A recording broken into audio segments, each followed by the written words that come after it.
Grand tests. So grand tests are very important, guys.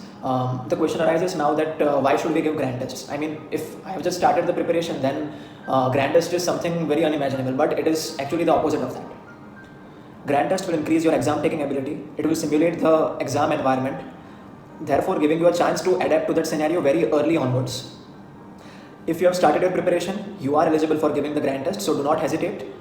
Nobody except you is seeing your score, remember. So now that you know where you are lacking, what are your weak subjects, now you can only work on them and improve yourself. So starting early will give you enough time to adapt to the NEET PG exam or INI-CT exam, whichever you are targeting.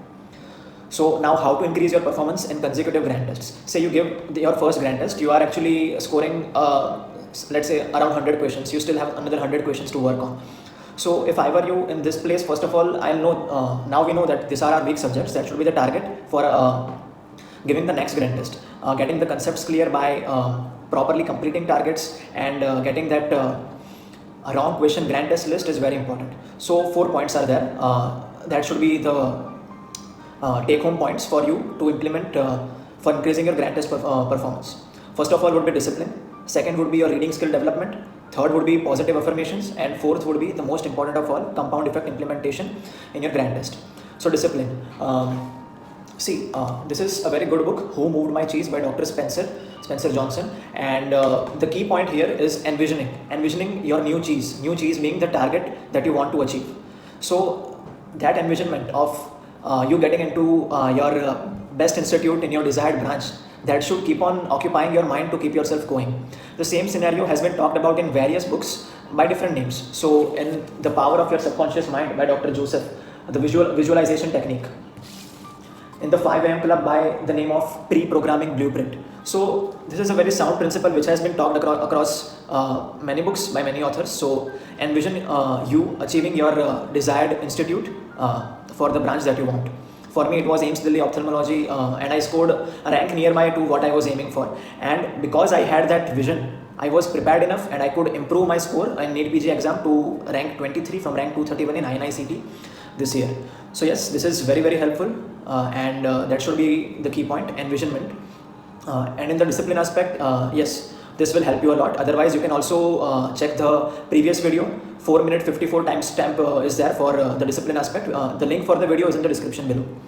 The second thing would be reading skill development. So for more information, you can always go back to the same video on NEET PG strategy, and the additional details that you know, that you need to know are many juniors have conveyed their issues that how to reinitiate the revision. I mean, I've read it once, but I can't start again with the revision, especially for the subjects that they don't like.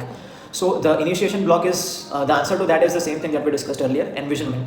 You have this sense of goal that this institute is a must. Even if you miss the best institute, you will be prepared enough to get into a very good institute instead of that. So that way you don't need to face the consequences of a drop or anything like that, and you can easily score in your first attempt with a very decent institute.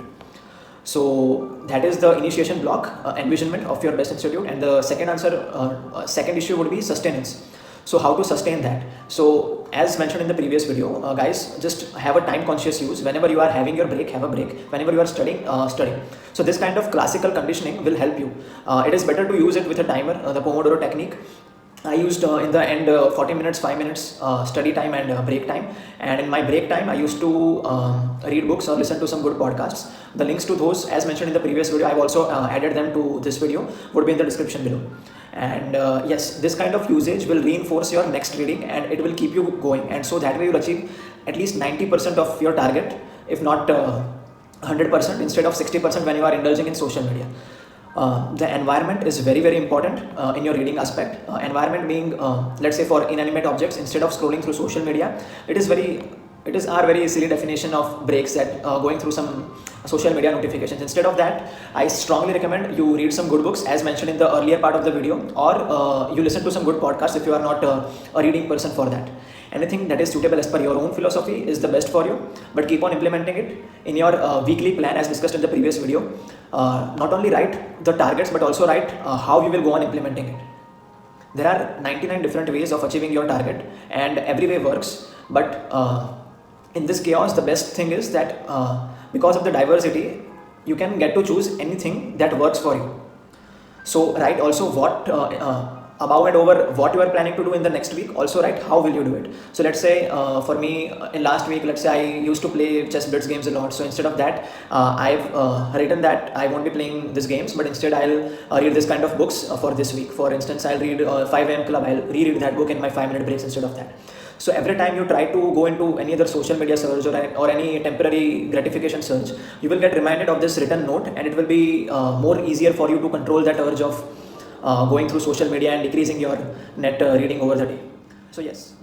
Now third point, positive affirmations. So positive affirmations before and during your grand test preparation or a grand test attempt will be very helpful. So as you can see, this is the affirmation that I used personally for my improvement. And see, every time when we face that this is something that I know but I just can't get it out, and it will happen a lot in your exams. So that time you will be in sympathetic haywire. You will constantly think that why am I not able to answer this, especially in the exam environment. It is difficult to recall the data.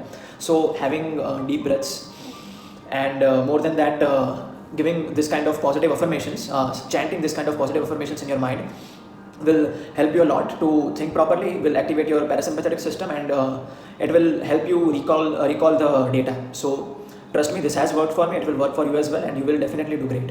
So the positive affirmations and the impact of those and the scientific backing of those, as shown in the previous part of video, would be in the power of your subconscious mind. Many incurable ailments have been cured by this kind of thing. I think that is because of the psychosomatic effect and all that, but it has been portrayed very clearly, and it is very, very helpful. So do give it a try, the power of your subconscious mind. It will help you. And last but not the least would be compound effect implementation. It will be available as a timestamp in the previous video, around 25 minutes 10 seconds. So do watch that. And I have seen many examples after the previous video. I have seen many examples who have many juniors who have actually implemented this and have had this work for them. NEET PG All India Rank 1 Dr. Shiv Kumar Sharma also made that kind of list. So it is a time and tested thing. Now the question that I have been asked a lot after the previous video is, I'm in the initial phase, I'm making a lot of mistakes, around 100 questions or so. So how can I invest such huge amount of time on writing this 100 questions? So for each question, you don't have to write everything. You just need to write the bold words, protocol or approach if mentioned in that question, then write that in your list. And write a very high yield pearl, a pearl that you can't remember, let's say even after second or third reading. So that kind of list, when revised frequently before the grand test and expanded after every grand test, will increase your semantic memory, and it will definitely help you a lot, at least by 5 or 6 questions. So doing this overall, you can at least get a 10 to 20% improvement in your performance. And I think this is as per my subjective experience, of course, but do implement it, stick to it for a certain amount of time. You won't get an instant effect in your next grand test or a grand test after that. Nothing works like that. There is no quick hack, but over time you will definitely get the results. So be patient, and I know you will do great. Best wishes. Feel free to ask your doubts in the comment section and social media, on my social media, wherever you are, there I am. So I'll be there to clear any of your doubts if you have that query. So all the best.